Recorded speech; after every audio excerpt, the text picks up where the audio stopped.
নতুন আরেকটি ভিডিও নিয়ে হাজির হয়ে গেলাম। তবে মূল ভিডিওতে যাওয়ার আগে অবশ্যই চ্যানেলকে লাইক সাবস্ক্রাইব করে চ্যানেলের সাথে থাকবেন, এটা অনুরোধ। সবসময় একটা কথা মনে রাখবেন, ভাই বোনের বন্ধন কখনোই কিন্তু নষ্ট হয় না, কিন্তু নষ্ট হয় একটা জিনিসের কারণে, সেটা হচ্ছে সম্পত্তি। বাবা মা যখন মারা যায় তখন ভাই বা বোন যদি থাকে, ভাইকে চেনা যায় সম্পত্তি বন্টনের সময়, বোনকে চেনা যায় সম্পত্তি নেওয়ার সময়।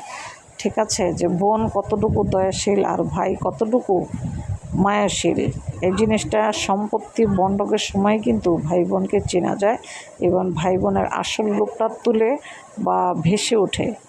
এই জন্যেই বলে মুরব্বীরা যে ভাই বোনকে চেনা যায় সম্পত্তি বন্টনের সময়। কারণ কেউ কম নিতে চায় না, ভাইও কম নিতে চায় না, বোনও ছাড়তে চায় না। এর জন্য মানুষ বলে যে সম্পত্তি বন্টনের সময় ভাই বোনকে চেনা যায় যে ভাই বোনের আসল রূপ কী। এটাই বাস্তব। কারণ কেউই কারো অধিকার নিজে থেকে ছাড়তে চায় না, যেমন ভাই ছাড়তে চায় না তেমনি বোন ছাড়তে চায় না। সবসময় একটা কথা মনে রাখবেন, যে সম্পর্কের কদর করতে জানে না সে কোনো মানুষের কাতারে পড়ে না।